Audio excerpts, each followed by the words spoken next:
Hey everyone, welcome back to our new session. अभी हम लोग कर रहे हैं COA, computer organisation and architecture. और इसमें हम लोग देख रहे थे यूनिट नंबर 1 का। और यूनिट 1 का आज है लास्ट लेक्चर। इसके बाद हमारा यूनिट जो है वो हो जाएगा ख़त्म, जिसमें हम लोग बात करने वाले हैं आज register transfer language RTL and micro operations के बारे में। माइक्रो ऑपरेशंस को यहाँ पे हम थोड़ा सा जो है बस इंट्रोड्यूस करेंगे। ज़्यादातर आपको जो है पढ़ना है नेक्स्ट यूनिट में। ठीक है, अगला जो हमारा यूनिट आएगा उसमें हम लोग इसको पढ़ेंगे। मतलब नेक्स्ट तो हमारा जो है वो जो है कन्वर्जन वगैरह के बारे में है, लेकिन उसके बाद जो हमारा आएगा उसमें हमको ये चीज़ पढ़ना है। ठीक है, तो आगे हम इसको देखेंगे, लेकिन फिलहाल अभी के लिए जो है माइक्रो ऑपरेशंस को हम लोग थोड़ा सा इंट्रोड्यूस करके छोड़ देंगे। ठीक है, तो चलिए समझते हैं रजिस्टर ट्रांसफ़र लैंग्वेज RTL आखिर होता क्या है, इसमें हम लोग करते क्या है। सबसे पहले इसके बारे में थोड़ा सा बात। A computer execute instruction by transferring data between register and performing operation on the data। ठीक है, before an instruction is executed, data must move from register to another। This movement is represented using a symbolic language called register transfer language। मतलब simple सा हम जो जो हम execute करते हैं इंस्ट्रक्शन, जो CPU इंस्ट्रक्शन एग्जीक्यूट करता है, तो वो एग्जीक्यूशन से पहले डाटा जो हमारा है वो मूव करना चाहिए, वन रजिस्टर से एक से दूसरे में जो है मूवमेंट करना चाहिए। इसी मूवमेंट को हम लोग जो है नाम दे देते हैं, जो कि है register transfer language. RTL help us describe how information from inside CPU during execution. Instruction execution के दौरान किस तरह से हमारा इंफॉर्मेशन फॉलो होता है वो बताता है RTL। अब ये RTL क्या होता है उसका थोड़ा सा यहाँ पे हम डेफिनेशन समझते हैं। Register transfer language is a symbolic notation used to describe transfer data between register and operations performed on data. RTL does not represent a programming language. It is a hardware level notation used to computer architect। तो यहाँ पे आपको ये थोड़ा सा नाम जो है थोड़ा सा लग सकता है किस प्रकार का नाम ये है रजिस्टर ट्रांसफर लैंग्वेज।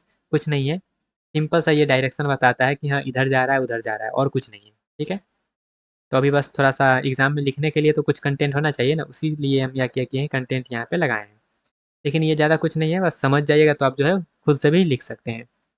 अब यहाँ पे ये हमारा ज़रूरत क्यों पड़ता है, तो ज़रूरत पड़ता है ताकि हम लोग जो है इंटरनल CPU ऑपरेशन को डिस्क्राइब कर पाएँ, एक्सप्लेन कर पाएँ एग्जीक्यूशन को, डिज़ाइन कर पाएँ प्रोसेसर को, रिप्रेजेंट कर पाएँ डाटा मूवमेंट को रजिस्टर्स के बीच में। सिंपली हमारा जो हार्डवेयर डिज़ाइन हो पाए।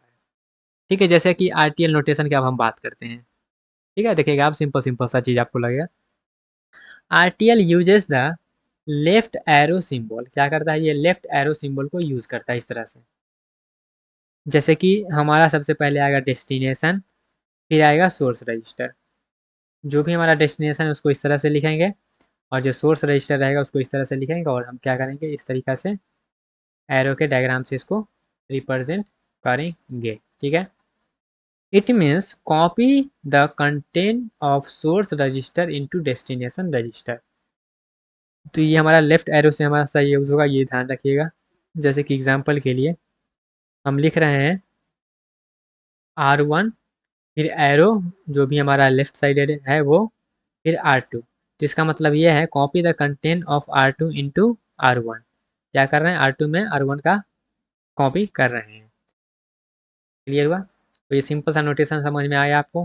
बिल्कुल, तो यहाँ पे कुछ कुछ नोट पॉइंट है, जैसे कि RTL perform copying not moving. यहाँ पे कॉपिंग होता है, मूविंग नहीं होता है। The source register remain unchanged. जो सोर्स रजिस्टर है उसमें कोई इफेक्ट नहीं पड़ने वाला है। जो भी पड़ेगा वो हमारा जो है डेस्टिनेशन पे पहुंचेगा, क्योंकि जो काम हो रहा है वो तो डेस्टिनेशन पे ही होगा, सोर्स वाले पे कोई फ़र्क नहीं पड़ने वाला है। रजिस्टर ट्रांसफ़र ऑपरेशन की बात करें कि कौन कौन सा ऑपरेशन यहाँ पे होता है, कैसे होता है। A register transfer operation is transfer of binary information from one register to हमारा जो है under the control of control signal. जैसे कि जनरल रिप्रेजेंटेशन इसका ये होता है R2, जैसे अभी हम जस्ट देखे हैं ना वो चीज़।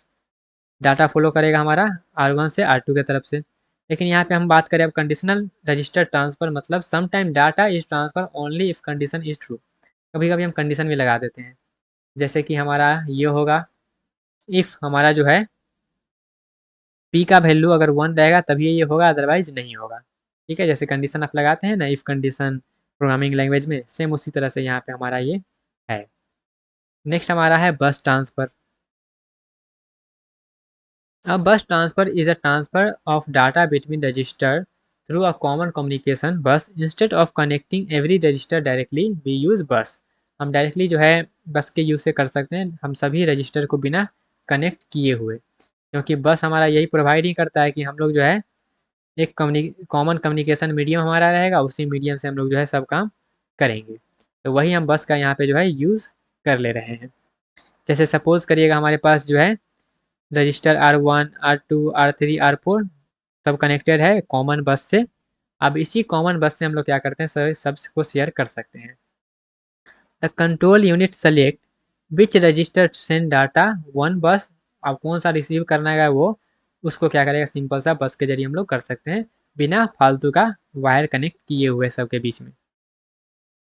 एडवांटेज की बात करें तो यहाँ पे वायरिंग कम्प्लेक्सिटी रिड्यूस हो जाता है, सेव होता है हार्डवेयर, सिंप्लीफाई हो जाता है सीपीयू डिज़ाइन, इफिशियंट हमारा हो जाता है कम्युनिकेशन एमॉन्ग रजिस्टर्स। नेक्स्ट हमारा होता है मेमोरी ट्रांसफ़र। मेमोरी से हमारा कैसे ट्रांसफ़र किया जाता है, तो मेमोरी ट्रांसफ़र जो है रेफ़र करता है, memory transfer refer the data movement between CPU and memory. यहाँ पे आपका दो होता है, मेमोरी रीड और मेमोरी राइट। मेमोरी रीड का मतलब सिंपल सा होता है, मेमोरी डाटा रजिस्टर में आपका क्या करता है, एम का वैल्यू जाके वहाँ पे चला जाता है, तो ये आपका मेमोरी रीड हो गया। मेमोरी राइट की बात करें तो यहाँ पे आपका जो है एम में एम का वैल्यू आ रहा है, तो ये आपका मेमोरी राइट हो गया। ठीक है, ये मेमोरी रीड और ये रहा मेमोरी राइट। क्लियर हुआ। तो ये रहा आपका थोड़ा सा जो है ट्रांसफ़र वगैरह के रिलेटेड, कि हम कैसे जो है अलग अलग तरीक़ा से ट्रांसफ़र कर सकते हैं, कैसे होता है ये सारा चीज़ें। अब थोड़ा सा आगे बढ़ते हैं और माइक्रो ऑपरेशन का थोड़ा सा बात कर लेते हैं, मतलब छोटका छोटका ऑपरेशन जो हम परफॉर्म करते हैं उसके बारे में। ठीक है, what is micro operation? A micro operation is a basic operation performed on the data stored in register. Each machine instruction is executed through a sequence of micro operation. ठीक है, सबसे छोटा ऑपरेशन जो हमारा होता है वही हम माइक्रो ऑपरेशन कहते हैं। जैसे कि these operation usually complete with in one clock pulse. एक क्लॉक पल्स में क्या होता है हमारा ये कंप्लीट होता है। कितने तरह का हमारा माइक्रो ऑपरेशन हो सकता है,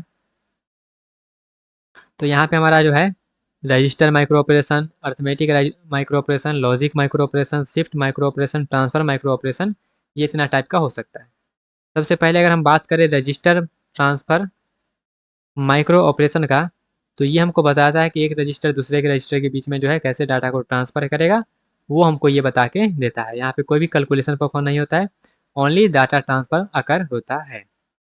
नेक्स्ट हमारा है अर्थमेटिक माइक्रो ऑपरेशन। तो यहाँ पे अर्थमेटिक कैलकुलेशन होता है, जैसे कि यहाँ पे एडिशन हुआ, सब्ट्रैक्शन हुआ, इंक्रीमेंट हुआ, डिक्रीमेंट हुआ, ये हुआ। इसका एप्लीकेशन क्या है, अर्थमेटिक कैलकुलेशन के लिए, एड्रेस कंप्यूटेशन के लिए, लूप कंट्रोल के लिए इसका हम लोग यूज़ करते हैं। नेक्स्ट हमारा है जो है लॉजिक माइक्रो ऑपरेशन। तो यहाँ पे जैसे कि एंड और एक्सॉर नॉट ये सब हमारा आएगा इसमें।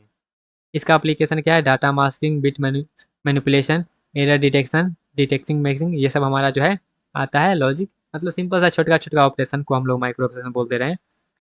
फिर हमारा आता है शिफ्ट माइक्रो ऑपरेशन। तो ये क्या करता है, shift operation move the bit register into left और राइट। तो यहाँ पे कितने टाइप का होता है ये,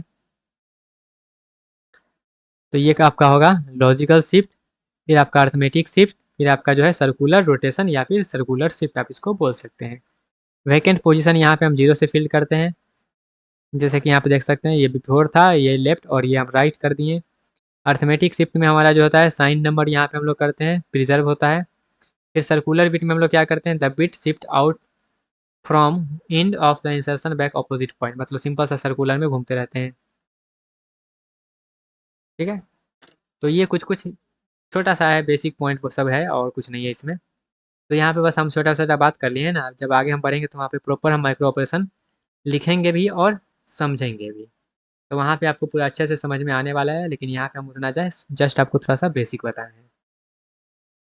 तो ये रहा हमारा पहला unit computer organisation and architecture का, जो कि है functional block of computer.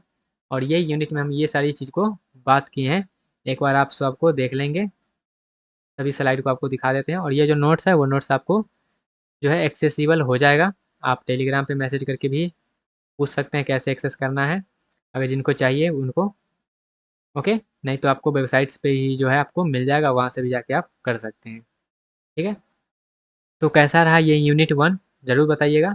Unit 1 आपका पूरा का पूरा बेसिक था। कुछ कुछ इसमें जो है आपका जो न्यूमेरिकल वगैरह है वो बनता है, तो यहाँ पे वो भी हम बता दिए हैं आपको। आई होप आपको पूरा का पूरा समझ में आया होगा। और ये जो यूनिट है ना, इसमें आपको मेनली जो है बहुत सारा सब्जेक्ट आपको कंबाइन होता हुआ दिखेगा। तो ज़्यादा घबराने की बात नहीं है, सिंपल सा सब चीज़ है। वन बाय वन बस सीक्वेंस में चलिए, आपको सब कुछ समझ में आएगा। ठीक है, कोई भी डाउट हो तो कमेंट सेक्शन में पूछिएगा। मिलते हैं अपने अगले सेक्शन में अगले यूनिट के साथ। तब तक के लिए bye bye, tata, take care and all the best.